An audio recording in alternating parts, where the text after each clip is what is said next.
So let's look at the definition of governance, risk, and compliance. The official definition of GRC found in the OSEG GRC capability model, and I helped author this, is GRC is a capability that enables an organization to reliably achieve objectives. That's the governance function.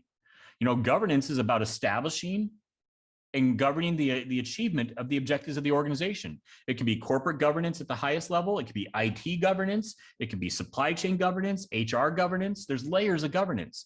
What are the objectives? How are we reliably achieving those objectives? Then comes risk management, addressing uncertainty. What's the uncertainty in achieving those objectives? And then act with integrity. That's more than regulatory compliance. That's about also the integrity of the organization to its values, its ethics, its policies, its controls, its code of conduct.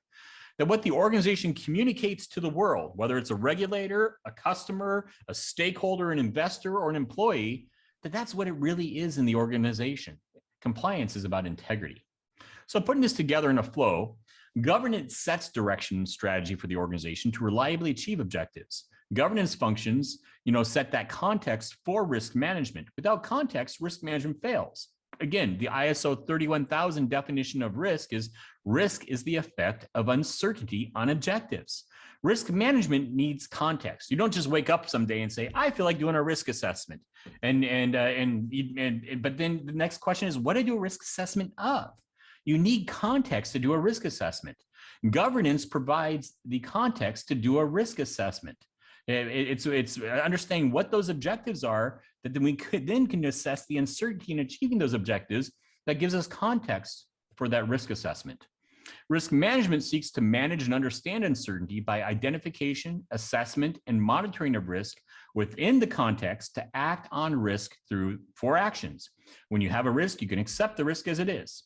You can possibly, but not always, avoid the risk. Where you make a decision where there's no longer a risk. We'll just go a different route. Or we can transfer the risk, like through hedging or insurance. But the one we focus on most often is mitigation of risk.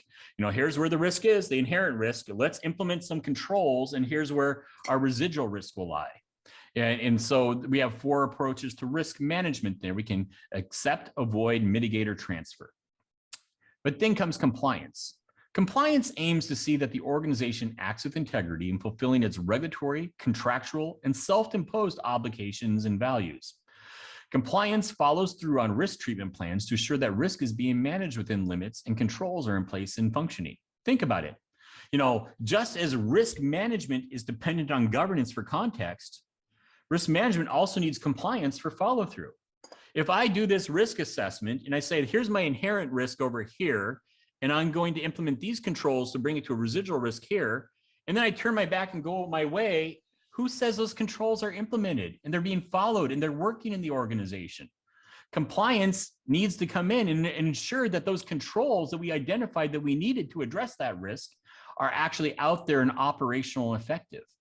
Because just saying you need that control in a risk assessment does not mean that control is actually implemented or implemented properly.